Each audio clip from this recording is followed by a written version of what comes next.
औज़ुबिल्लाहि मिनश्शैतानिर्रजीम बिस्मिल्लाहिर्रहमानिर्रहीम। First year mathematics Karachi board pre engineering science के तमाम स्टूडेंट्स को खुश आमदीद। Welcome to all of you. कि आज मैं आपके सामने एक नए चैप्टर नंबर 7 जो बुक आपकी है जिसका नाम है permutation combinations and introduction to probability, इनके एमसीक्यूज जो पास पेपर्स में आए हैं इनका सोल्यूशन लेकर हाजिर हुआ हूँ। इनके कॉन्सेप्ट हम क्लियर करेंगे कि इसमें करेक्ट आंसर कैसे आएगा। याद रहे बेटे, इस पैकेज का आगाज़ मैंने चैप्टर 3 से करा था। ये सिलसिला चैप्टर 3 इक्वेशन वाले उनके हमने एमसीक्यूज डिस्कस करे। उसके बाद मैंने चैप्टर 4 आपसे शेयर किया मैट्रिसेस वाला। फिर हमने चैप्टर 6 आपसे सीक्वेंस एंड सीरीज वाला डिस्कस किया और आज हम चैप्टर 7 पर आ गए हैं। तो आपसे रिक्वेस्ट यही है कि आप अपना टाइम ज़ाया ना करें, क्योंकि आपके एग्ज़ाम में बहुत कम टाइम रह गया है। एक एक दिन आपके लिए गोल्ड है। कोशिश कीजिए कि एक कन्फाइंड एफर्ट आपकी जानिब से, आपके एंड से होनी चाहिए। अपना 110% दीजिए। और जैसा कि आपको पता है कि 2022 के अंदर जो पेपर फर्स्ट ईयर मैथ्स का आपको मिलेगा, इसका पैटर्न भी चेंज है और इसमें एमसीक्यूज़ की अहमियत बहुत ज़्यादा है। ये 40 एमसीक्यूज़ आएंगे, हर एमसीक्यू एक नंबर का होगा। तो हमारी पहली कोशिश ये है कि जो पास पेपर्स में एमसीक्यूज़ आ चुके हैं, याद रहे 2009 से सिलसिला चला था एमसीक्यूज़ का, तो इनसे मैंने कोशिश करी कि आपका टाइम बचाऊं। यानी कि आप जो सर्च करेंगे, अपना 5 ईयर खोलेंगे, 10 ईयर खोलेंगे, तो मैंने उसको एक पैकेज की सूरत में आपके सामने रख दिया है लाकर कि आप इनको कवर कर लीजिए। तो आपका वो जो 10 ईयर्स का पोर्शन है वो आपका अच्छा रेडी हो जाएगा। इसके बाद आपकी चॉइस है कि आप बुक को पढ़ें और अपने कॉन्सेप्ट्स को और अच्छा करें। हमने यहाँ पर वो तमाम एमसीक्यूज़ जो पास्ट ईयर्स में आए हैं उनको डिस्कस किया है। तो मैं उम्मीद करूँगा कि अपना वक्त आप ज़ाया नहीं कर रहे होंगे और आपकी नज़रें अपने टारगेट पर होंगी। एक एक चैप्टर से लाजमी 4-4, 5-5 एमसीक्यूज़ आने हैं। तो एक एक नंबर बहुत कीमती है for your future, for your career. जो आगे आपने चॉइस करना है, आपको मल्टीपल ऑप्शंस मिल जाएंगे अगर एक अच्छा रिजल्ट आप कैरी कर इंटर के बाद जाएंगे। तो आइए अपने आज के चैप्टर नंबर 7 के एमसीक्यूज़ का आगाज़ करते हैं। तो बड़े पहला एमसीक्यू आपके सामने आ रहा है चैप्टर 7 का जो फर्स्ट ईयर में आ चुका है। आइए इसको देखते हैं।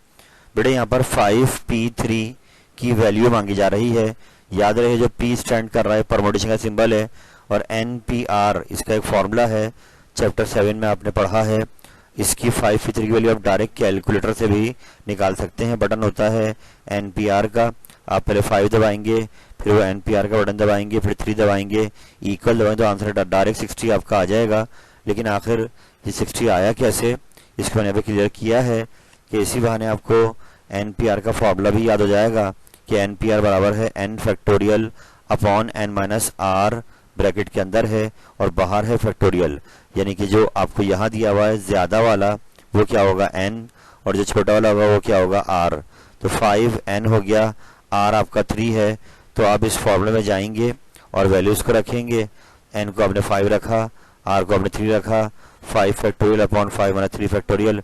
तो 5 फैक्टोरियल या आप कैलकुलेटर से निकाल लेंगे कि 5 को 1 तक लेके जाना है और हर नंबर को मल्टीप्लाई करना है। 5 इंटू 4 इंटू 3 इंटू 2 इंटू 1, तो इसका आंसर डायरेक्ट आएगा 120। और नीचे माइनस करेंगे तो 2 फैक्टोरियल बचेगा और 2 1 2, तो 2 फैक्टोरियल 2 ही होता है।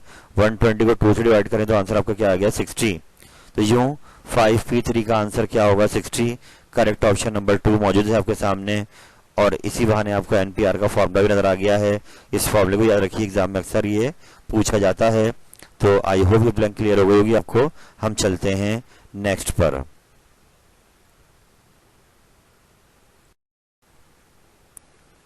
तो बेटा काम को आगे बढ़ाते हैं। अगला एमसीक्यू जो आपके सामने नजर आ रहा है ये भी चैप्टर 7 से आ चुका है और यहाँ पर ब्रैकेट के अंदर इस तरह से लिखा हुआ है कि ऊपर 5 नीचे 3 फिर 2। तो ये जो 5 और नीचे 3 और 2 है, ये एक ख़ास सिंबल है जो हम परमुटेशन में जब रिपीट हो रहा होता है तो वहाँ इस्तेमाल करते हैं। तो इसको इसकी वैल्यू मांगी जा रही है कि बताइए इस पूरे ब्रैकेट का आंसर क्या आना चाहिए। तो इसके लिए नीचे समझाया है कि हम जब इसको खोलेंगे 5, 3 और 2 को, तो इस अंदाज में खुलेगा कि 5 के साथ फैक्टोरियल लगेगा, डिवाइड लगेगा और फिर उसके नीचे जो ये टर्म्स लिखी हुई हैं इनके साथ भी फैक्टोरियल में ये प्रोडक्ट में आ जाएंगी। तो आई रिपीट माई वर्ड्स कि आपको इसकी वैल्यू निकालने के लिए इनको इस अंदाज में लिखना पड़ेगा कि ऊपर जो लिखा हुआ है उसके साथ भी लगा देना फैक्टोरियल, और नीचे जो लिखा हुआ है उनके डिवाइड के नीचे लिखकर उनके साथ भी लगा देना फैक्टोरियल। अब इसको सिंप्लीफाई कर लेंगे तो 5 फैक्टोरियल खोलेंगे तो यहाँ पर आप इसको यूँ भी कर सकते हैं कि आप इसको 3 तक खोल लें, 5 × 4 × 3 फैक्टोरियल, क्योंकि नीचे भी 3 डिवाइड में लिखा हुआ है।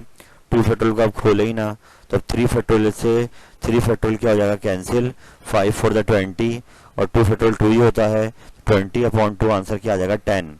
तो बड़ा आसान सा तरीका है कि आप जब भी ये सिंबल देखें इस तरीके से, बीच में कॉमा लगा हो या ना लगा हो, इनमें गैप आ रहा होगा, ऊपर नंबर लिखा होगा, फिर ये नीचे लिखे होंगे, तो इनको इस फैक्टोरियल के फॉर्म में ट्रांसफॉर्म कर सिंप्लीफाई कर लीजिएगा। याद रहे फैक्टोरियल इसी अंदाज से खुलता है कि या तो आप इसको 1 तक खोलकर सबको मल्टीप्लाई करा दें, या फिर आप कहीं रोकेंगे तो नीचे से वो क्या हो जाएगा कैंसिल। तो आई होप ये ब्लैंक क्लियर हो गई होगी कि इसका आंसर क्या आएगा 10, जो फर्स्ट ऑप्शन में मौजूद है। हम चलते हैं आगे।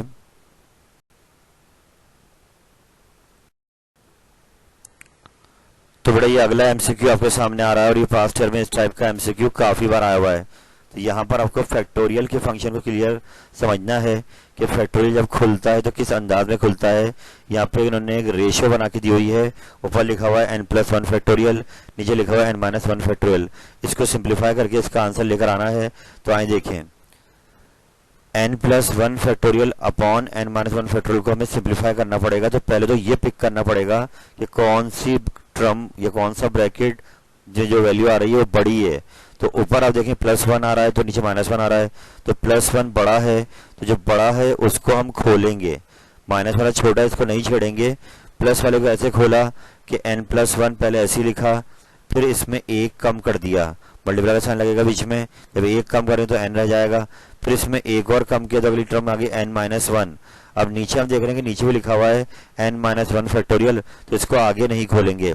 I repeat my words, factorial जब भी खुलेगा, जब पीछे आया था तो ऐसे ही खुला था कि 5 फैक्टोरियल लिखे तो 5 पहले आता है, फिर इसमें 1 कम कर दें 4 हो जाएगा, फिर 1 कम करें 3। तो यहाँ पर n+1 फैक्टोरियल लिखा हुआ था तो हमने n+1 को ऐसे ही लिखा, फिर इसमें 1 कम करा, फिर आगे इसमें 1 और कम करा, और जब नीचे देखा तो दोनों सेम होने की वजह से दोनों क्या हो जाएंगे कैंसिल। तो यूं इसका आंसर आ जाएगा सिर्फ n × n+1, जो सिंप्लीफाइड आंसर है और लास्ट ऑप्शन में आपको दिया हुआ है, इसलिए last option is the correct answer. I hope आप फैक्टोरियल की मीनिंग को समझ गए होंगे कि आपको ये पिक करना होगा कि बड़ा कहाँ लिखा हुआ है, न्यूमरेटर में है या डिनोमिनेटर में है। जहाँ बड़ा होगा उसको ऐसे खोलना शुरू करेंगे और फिर नीचे से क्या हो जाएगा कैंसिल, और यूँ आपको आंसर मिल जाएगा। आप इस ब्लैंक को आराम से देखें, बार बार दोहराएं ताकि ये पक्की हो जाए। हम चलते हैं आगे।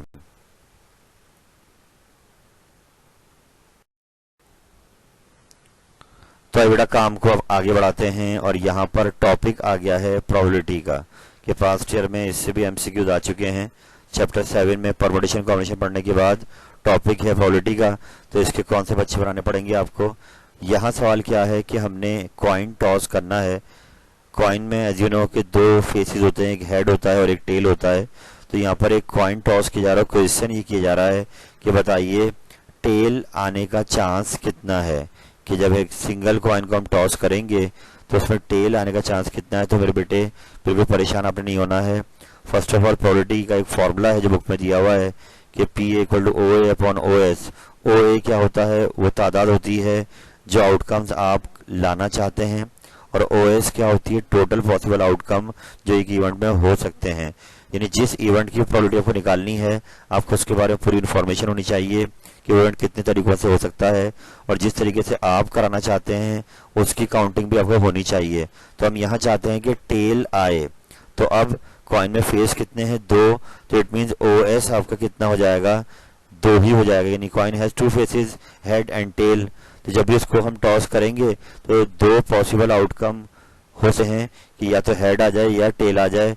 तो डिवाइड में तो आपके 2 ही रहेगा जब भी एक सिंगल कॉइन का केस आएगा। लेकिन अब यहाँ पे बोल रहे हैं कि हमें टेल आने का चांस बनाना है, तो टेल एक ही फेस पर है, तो फेवरेबल आउटकम आपके जो OA है वो 1 होगा, क्योंकि आपके पास एक फेस पे टेल है। तो यूं OA और OS दोनों बना लिए हमने। तो जाएंगे पुट कर दें प्रोबेबिलिटी के फॉर्मूले में, OA 1 है, OS 2 है, तो 1/2 यानी 0.5 ये सेकंड ऑप्शन में दिया हुआ है। तो अगर एक सिंगल टॉस किया जाए एक सिंगल कॉइन के साथ, तो टेल आने का चांस कितना है 1/2 0.5। और अगर यहाँ पे हेड आने का चांस मांगेगा तब भी वो यही आएगा 1/2, की हेड भी एक ही है। तो आई होप आप बात समझ गए होंगे कि इसका आंसर 1/2 आएगा। हम चलते हैं आगे।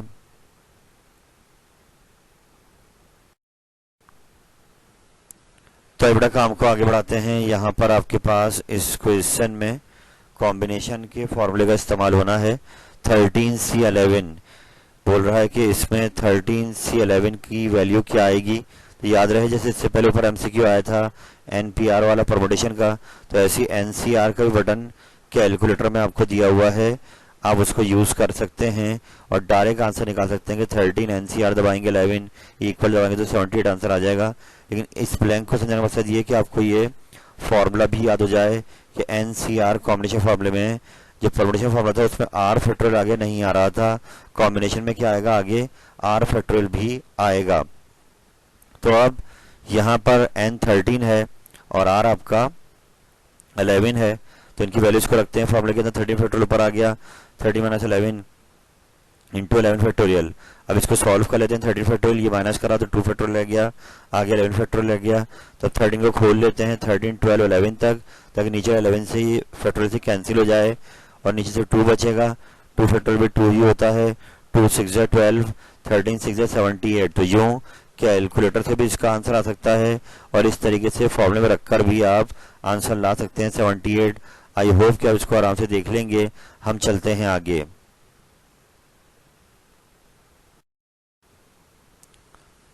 तो अब अगला MCQ आपके सामने आ रहा है चैप्टर नंबर 7 का, जो पास्ट ईयर में आ चुका है।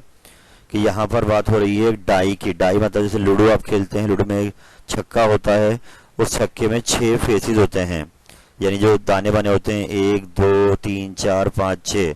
तो यहाँ पर लूडो वाले गेम के छक्के को रोल किया जाएगा।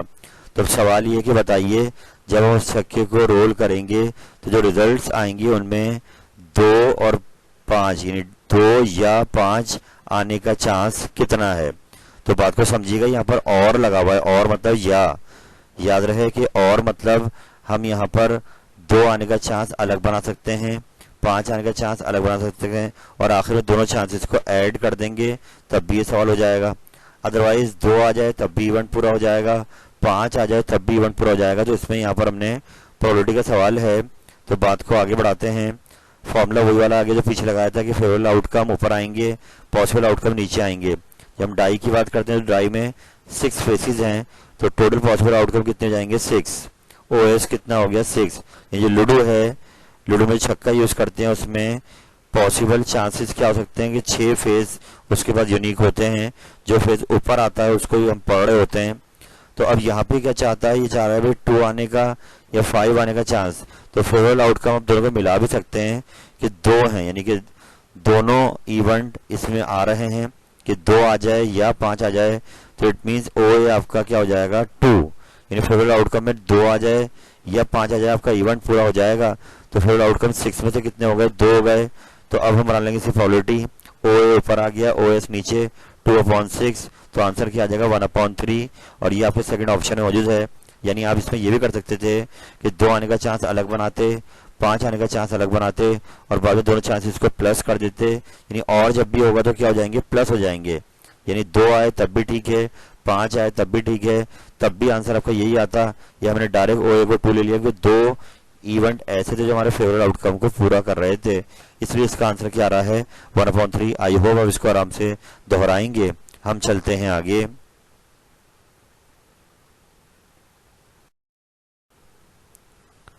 तो बड़ा अगला MCQ आपके सामने आ गया है। तकरीबन ये वैसे ही सवाल है जो पीछे हमने कवर किया था कि एक डाई को रोल किया जाएगा, एक बार छक्के को, लूडो के छक्के को फेंका जाएगा और बोलने बताया नंबर 4 आने का चांस क्या है। 4 मतलब वो जो 4 दाने बने होते हैं अपर फेस पर, वो एक ही फेस पर है, यानी जो 4 है वो एक ही फेस पर है। इट मीन्स सवाल बहुत ही ईजी है कि प्रोबेबिलिटी का फॉर्मूला आ गया OA/OS, favourable outcome, possible outcome नीचे आएंगे। डाई के 6 फेस हैं जो आपका OS तो वही हो गया 6। लेकिन अब जो फेवरेबल आउटकम है वो आपका सिर्फ एक ही फेस है, क्योंकि एक ही फेस पर आपको 4 दाने बने हुए दिखेंगे। इट मीन्स जो हमें फेवरेबल कर रहा है वो एक ही आउटकम है। तो इट मीन्स प्रोबेबिलिटी बन जाएगी 1/6 और ये पहला ऑप्शन मौजूद है कि नंबर अगर एक ही कोई आता है तो हर बार आंसर क्या आएगा, 1/6 ही आएगा प्रोबेबिलिटी का। आप इसको आराम से देखिए, हम चलते हैं आगे।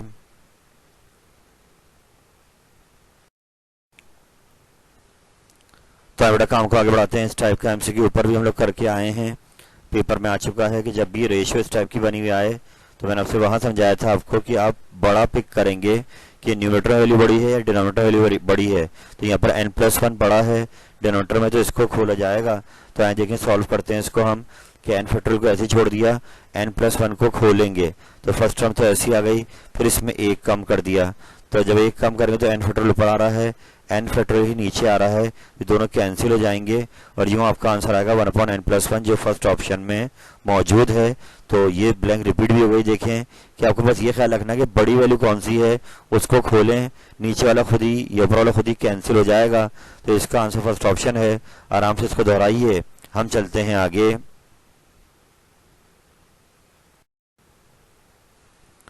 ये बेटा बहुत ही आसान सी ब्लैंक आ गई। ऊपर हमने डिस्कस की थी एमसीक्यू कि एनपीआर का फॉर्मूला मांग रहा है सिर्फ ये कि बताएं एनपीआर का फॉर्मूला क्या होगा। तो इसमें कोई डाउट ही नहीं है कि लास्ट ऑप्शन आपका करेक्ट आंसर है, n factorial upon n - r factorial, यानी ये एनपीआर का फॉर्मूला आप याद रखें। Last option is the correct answer. Combination जब आता है तो उसमें आगे r फैक्टोरियल मल्टीप्लाई में आ जाता है, परमुटेशन में r फैक्टोरियल आगे नहीं आता। तो इस फॉर्मूले को याद कर लीजिए।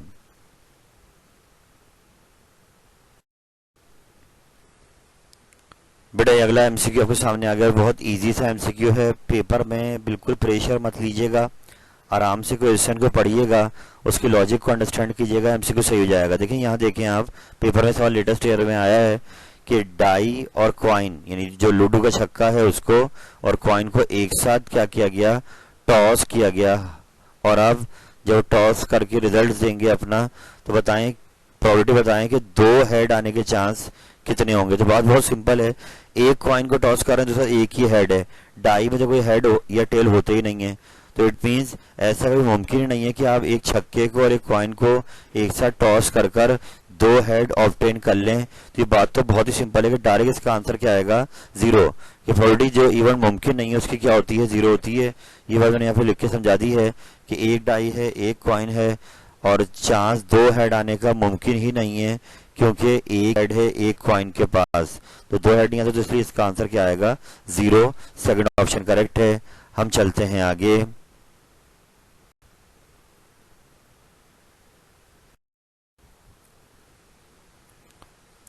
तो बड़े अगला एमसीक्यू आपको सामने आ गया है। यहाँ पर आप देखिए कि यहाँ आपको बात हो रही है सर्कुलर परमुटेशन की। याद रहे चैप्टर 7 में भी एक टॉपिक है सर्कुलर परमुटेशन की, राउंड टेबल में अगर आप बैठे हों तो यहाँ देखिए आप वर्ड आ रहा है अराउंड टेबल, यानी कि जैसे डिनर में डिनर टेबल आपकी होती है, सब चेयर्स लगाकर टेबल सराउंडिंग में बैठते हैं। तो बताइए 7 गर्ल्स को हम कितने अंदाज से एक राउंड टेबल के अराउंड बिठा सकते हैं। तो ये बन गई सर्कुलर परमुटेशन। तो जब भी सर्कुलर परमुटेशन आपकी आए तो आपने इसके लिए एक फॉर्मूला दिया हुआ बुक के अंदर, इसको याद रखना है। n-1 ब्रैकेट के अंदर बाहर है फैक्टोरियल, यानी जितनी आपको गर्ल्स दी हुई हैं ये आपका n है, तो आपने n को रखा 7, तो 7-1 क्या रह गया, 6 फैक्टोरियल, यानी थर्ड ऑप्शन आपका करेक्ट आंसर है। यानी सर्कुलर परमुटेशन में आपको किसी एक लड़की को फिक्स करना पड़ेगा, तो इसलिए वो लड़की परमुटेशन से आउट हो जाएगी। तो जितनी क्वांटिटी दी हुई हैं उनमें से एक कम करके आप क्या लगा दें, फैक्टोरियल लगा दें, वही आपके परमुटेशन के वेज आ जाएंगे अराउंड अ राउंड टेबल। तो आई होप आप इसको याद रखेंगे। सर्कुलर परमुटेशन में फॉर्मूला है n-1 फैक्टोरियल। अच्छा यहाँ पे एक बात और शेयर कर दूं, बुक में जब एग्जाम्पल दी हुई है नेकलेस, जैसे हार होता है नेकलेस, तो वो सर्कल का आधा होता है। तो अगर यहाँ पे इस तरीके से आ जाए कि भाई कोई बीड्स अरेंज कर रहे हैं नेकलेस के अराउंड, तो वहां पर पूरा सर्कल नहीं बनेगा। तो वहां पर ये ख्याल रखिएगा इसी फॉर्मूले की डिवाइड में क्या लगा देगा, 2 बस। n-1 फैक्टोरियल तो ऊपर लिखा रहेगा, अगर नेकलेस लिखा आ जाता है तो डिवाइड में क्या लगा देगा, 2, उसको डिवाइड करेगा 2 से, तो उसकी फॉर्मेशन आ जाएगी, उसकी फॉर्मेशन आ जाएगी। कितने तरीकों से हम बीट्स को अरेंज कर सकते हैं एक नेकलेस बनाने के, उसमें डिवाइड में क्या लगता है, 2, बस इसको याद रखें। अभी ये सर्कुलर फॉर्मेशन थी तो यहाँ क्या लगा, n-1 फैक्टोरियल। फॉर्मूले को रखें याद, third option is the correct answer. हम चलते हैं आगे।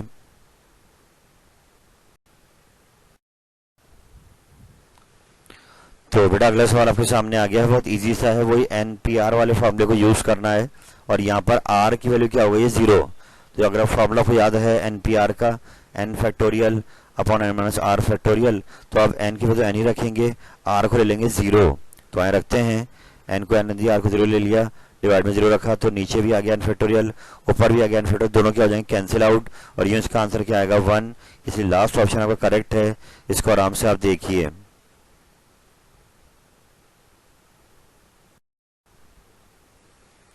तो बड़ा ये MCQ भी लेटेस्ट ईयर में आपको मिलेगा, अपने 10 ईयर में आप चेक कीजिएगा कि अब एक कॉइन की बात हो रही है, मगर उस कॉइन को 3 बार टॉस किया जाएगा। अ कॉइन इज टॉस थ्राइस, यानी जब तक वो 3 बार नहीं टॉस होगा इवन कंप्लीट नहीं होगा। जब तीनों के रिजल्ट्स आएंगे तो उनको देखकर फिर अपने सवाल को हम पढ़ेंगे कि किस चीज़ का चांस मांग रहा है। तो सवाल में ये मांग रहा है, बताएं तीनों बार टेल आने का चांस क्या होगा अगर एक कॉइन को 3 बार टॉस किया जाए और तीनों बार टेल आने का चांस क्या होगा। तो इस टाइप के सवाल भी वहाँ पर मौजूद है चैप्टर 7 के अंदर, उसको भी आप देखिए। फिलोफोर्डी का फॉर्मूला तो वही है OA अपॉन OS।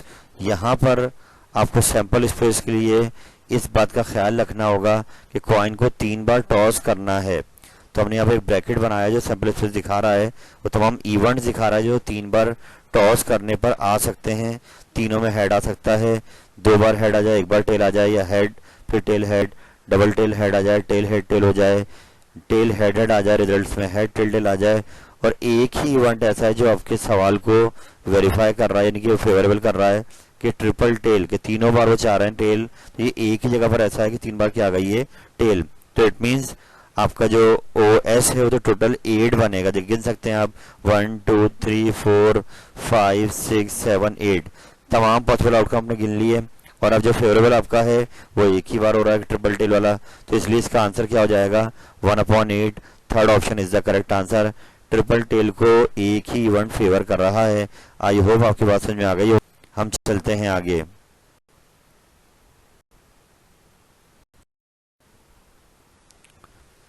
तो बेटा ये भी लेटेस्ट ईयर में MCQ आ चुका जब सामने आया है, और यहाँ पर ये मांग रहा है परमुटेशन के वेज कि हम 5 पर्सन्स को एक रॉ में यानी कतार में कैसे बिठा सकते हैं, कितने तरीकों से बिठा सकते हैं। तो अभी ऊपर हमने सवाल किया था राउंड टेबल वाला, तो वहाँ आपको याद होगा हमने n-1 फैक्टोरियल उसका फॉर्मूला यूज किया था।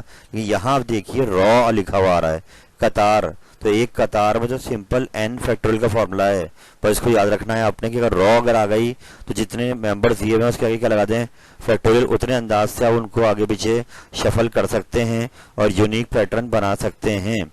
तो जब आप बात करेंगे रॉ की तो इसका फॉर्मूला सिंपल क्या है n फैक्टोरियल। तो यहाँ पे कितने n है 5, तो इसलिए 5 के आगे लगा देंगे फैक्टोरियल।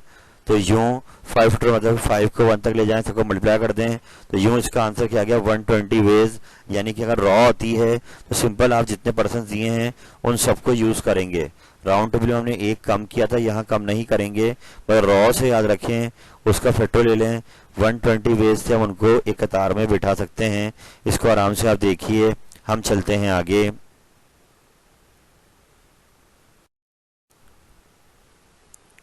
तो बड़े इस पैकेज का ही लास्ट MCQ आपके सामने आ रहा है, लेटेस्ट ईयर में आ चुका है। यहाँ पर ये बोल रहा है कि एक वर्ड है कमेटी जिसमें 9 लेटर्स आ रहे हैं, हम कितने तरीकों से इन 9 लेटर्स को शफल कर कर मजीद वर्ड बना सकते हैं। यानी ये सवाल परमुटेशन का है, और यहाँ एक बात क्या लगी, यहाँ पे लेटर्स रिपीट हो रहे हैं, तो रिपीट वाली परमुटेशन का एक फॉर्मूला लगता है। जो ऊपर भी एक सवाल आया था वो हमने देखा था, ये सिंबल जो आप देख रहे हैं अभी। तो हम क्या करेंगे, सबसे पहले हमें कमेटी में देखना पड़ेगा कि कितने लेटर्स ऐसे हैं जो रिपीट हो रहे हैं। तो आगे इसको नीचे देखते हैं, टोटल 9 लेटर्स हैं कमेटी के अंदर, जिसमें से आपके पास 2 M हैं, 2 T हैं और 2 E हैं। यानी आपको एक से ज़्यादा जो बार आ रहे हैं उनकी फ्रीक्वेंसी को यहाँ काउंट करना है। एक बार वाले को नहीं देखें, कोई टेंशन नहीं, लेकिन जो एक से ज़्यादा बार आ रहे हैं उनकी काउंटिंग यहाँ लाजमी करनी होगी। तो फॉर्मूला ये कहता है परमुटेशन का कि आप टोटल को ऊपर रख दें, तो 9 लेटर है टोटल वो ऊपर रख दिए, और जितनी बार जो रिपीट हो रहा है उनकी क्वांटिटी कहाँ जाए नीचे। तो 2 बार M आया, 2 बार T आया, 2 बार E आया, तो उनको नीचे लिख दिया। यूं लिखें या फैक्टोरियल में लिखें एक ही बात है। तो यहाँ ऑप्शन में ब्रैकेट में लिखा हुआ है, इसलिए फर्स्ट ऑप्शन क्या है करेक्ट है। तो जब भी इस टाइप का सवाल आए कमेटी लिखा आ जाए तो आपने ये ध्यान रखना है कि कहीं कोई लेटर रिपीट तो नहीं हो रहा। अगर रिपीट नहीं हो रहा, जैसे डॉटर डॉटर अगर आता है तो उसमें सब यूनिक है, DAUGHTER, तो वहाँ सिंपल जितने भी लेटर होंगे उन सब के आगे क्या लगा देगा, फैक्टोरियल। जैसे अगर 9 है तो 9 के लगा दें फैक्टोरियल, जो उसका आंसर आएगा उतने हिसाब से आप उसको आगे पीछे अरेंज कर सकते हैं। लेकिन अगर कोई वर्ड ऐसा आ जाए जहाँ पे एक भी लेटर रिपीट हो रहा हो तो फॉर्मूला फिर ये वाला याद रखना होगा कि टोटल लेटर ऊपर, जो रिपीट हो रही क्वांटिटी नीचे, उनको डिवाइड करा के फिर मिलेंगे आपको परमुटेशन के वेज। यहाँ ऐसे भी सोचते हैं कि उसको सॉल्व करके आंसर लिख देता, लेकिन यहाँ पर उन्होंने ब्रैकेट में छोड़ दिया है, तो हमारा भी पहला ऑप्शन करेक्ट है। आप इसको आराम से दोहराइए।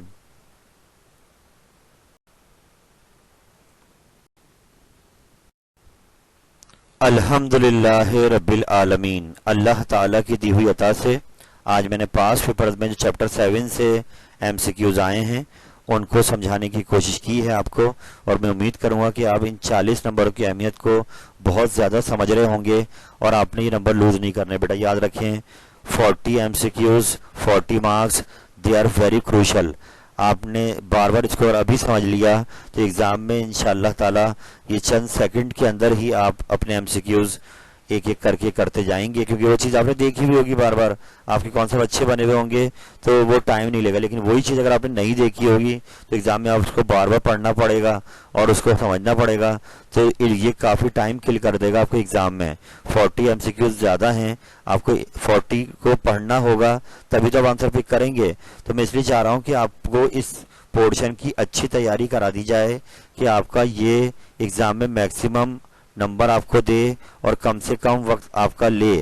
तो मैं उम्मीद करूंगा कि आप ये जो पैकेजेस चल रहे हैं हमारे, इस बार चैप्टर 3 गया, 4 गया, 6 गया और आज 7 के MCQs जा रहे हैं, आप इनको बार बार रिफ्रेश करेंगे तो इंशाअल्लाह ताला अल्लाह के हुक्म से आपका ये सेक्शन MCQs का बेहतर से बेहतर होता जाएगा।